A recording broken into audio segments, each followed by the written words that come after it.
Hey everyone, and welcome to this video today on the Great Depression. So in this video, we're going to talk about the start and the causes of the Great Depression, and then we're going to give a little bit of a primer for Unit 4 and monetary policy by talking about the Fed's role in the Great Depression. So, well, we've alluded to it a few times by now, but the Great Depression was the largest and worst depression in in modern American history. So it started in 1929 and it lasted really until the beginning of World War II. And in during this time, as we talked about, real investment dropped to near zero rates, real GDP dropped by 25%, consumption rates declined dramatically, and the unemployment rate hit uh, all-time highs up until 2020 when COVID kind of reset the landscape when it hit an unemployment rate of nearly 25%. So that means a quarter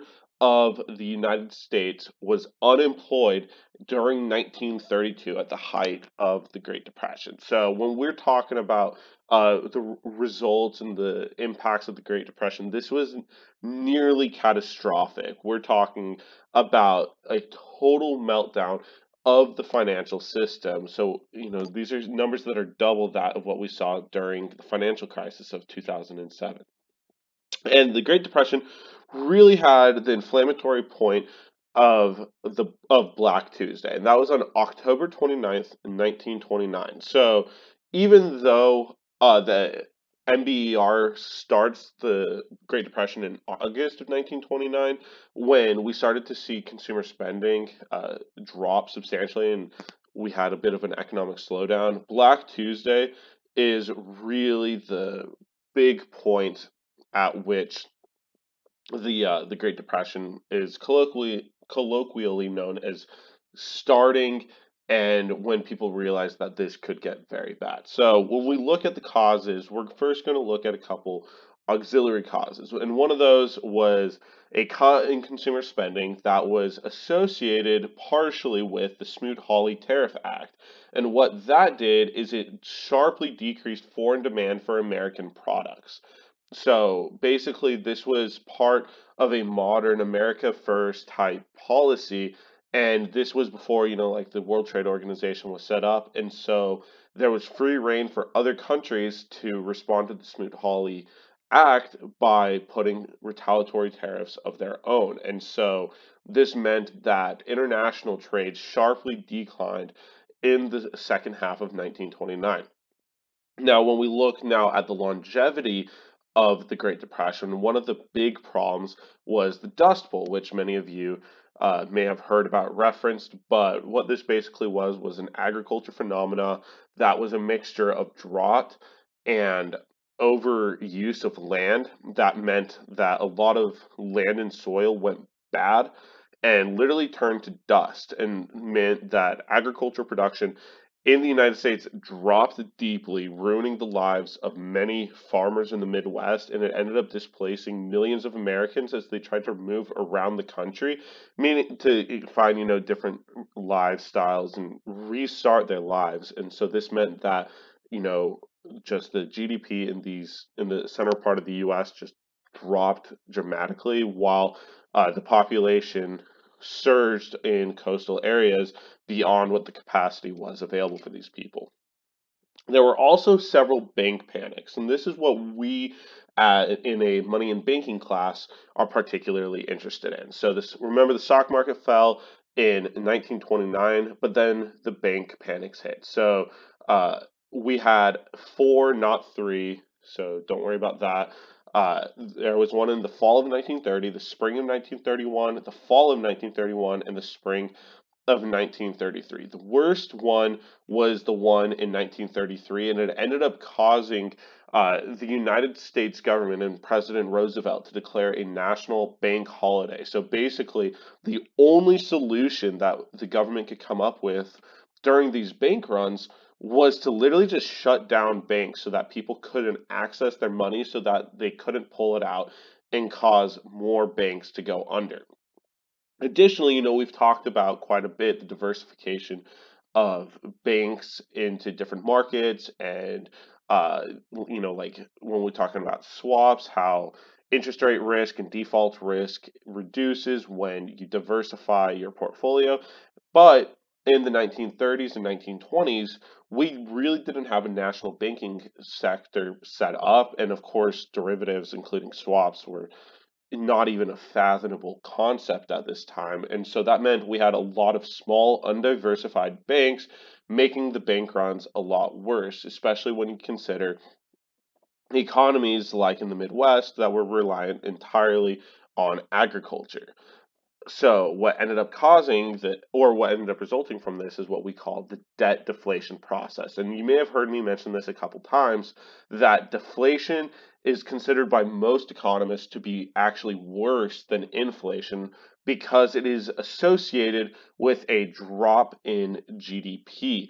And so basically the debt deflation process is this cycle of falling asset prices and goods prices that end up meaning it's harder to pay off debt. And so the GDP slows, and it means that it's harder to pay off the debt. So the people that do have money, their money becomes more valuable, but it just makes it nearly impossible to make debt payments, and it's harder to pay them off, so you have to borrow more to pay off previous debt payments, increasing the total debt burden in the economy. So this deflation is generally considered extremely bad. It's the exact opposite of inflation, which is considered positive because, to a reasonable degree, because it's typically associated at reasonable levels with economic growth. So that means that it's easier to handle the consequences of inflation. Now, you have to be thinking, the Fed, we talked, we've been mentioning the Fed. It was around at this time. It should have been able to stop this. The answer is, yeah, it probably could have, but it didn't. And we can look at this quote right here from Ben Bernanke, who was the chairman of the Fed during the 2000s and during the housing bubble. He had this quote saying, "Let me end my talk by abusing slightly my status as an official representative of the Federal Reserve. I would like to say to Milton and Anna, who are two famous economists, Milton Friedman's won a Nobel Prize, regarding the Great Depression, you're right. We did it. We're very sorry, but thanks to you, we won't do it again." And so he's referring to this work by Friedman and a couple other economists, including Anna Fines, that basically proved or hypothesized that if the Federal Reserve had acted more decisively to limit and prevent bank runs, that the Great Depression wouldn't have been as bad as it was. So, in politics, we talk all the time about who was really at blame for the extent of the Great Depression, and of course, there were a ton of other factors, but in a lot of economists' eyes, especially in modern monetary eyes, the honest answer is actually the Fed is at fault. It had nothing to do with fiscal policy. It had nothing to do with the effectiveness of President Roosevelt. It actually came down to the indecisiveness of the Federal Reserve. And what I mean by that is that the Fed really didn't step in to protect insolvent banks, to protect consumer finances, and limit the exposure that banks had to bank runs and undiversified portfolios.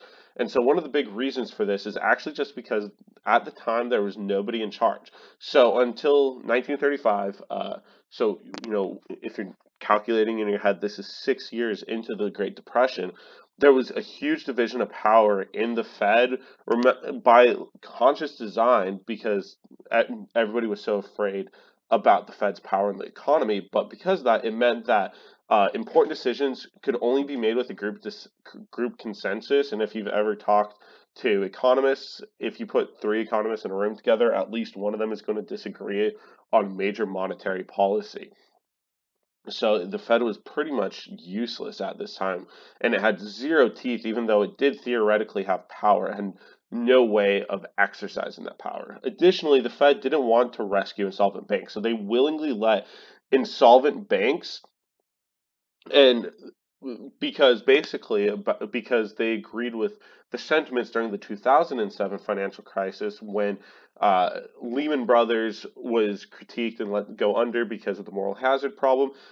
This is a century old argument about the Fed exercising lender of last resort capabilities And the problem, one of the reasons why the Fed acted so decisively in 2007, especially in 2020, is because when we did let insolvent banks go under, we saw four bank runs and, countless long-term harms to the economy because the banking system just completely collapsed. Additionally, the Fed didn't handle the deflation or the debt deflation cycle well at all. Deflation was a relatively novel concept at the time, and there wasn't nearly the economic modeling and capabilities that we have today. So they didn't actually realize what the deflation and deflationary cycle was doing to the economy and how it made it so difficult for the economy to get back on its feet. And then finally, they literally just wanted to punish reckless spending. You hear all about the Roaring Twenties, and it's idolized and fantasized about, but it did have consequences to it, where people were extremely reckless with their investments, and the Fed actually just wanted to punish people for that recklessness. So, several reasons why the Fed didn't do anything to limit these bank runs, but when we look at the duration and severity of the Great Depression, it is now pretty much an economic consensus that the Federal Reserve was at least partially at fault for the severity of the Great Depression, necessitating an entire unit of discussion on monetary policy and the Fed's modern role in the economy to make sure that the Great Depression never happens again. So that is what we will talk about in Unit 4.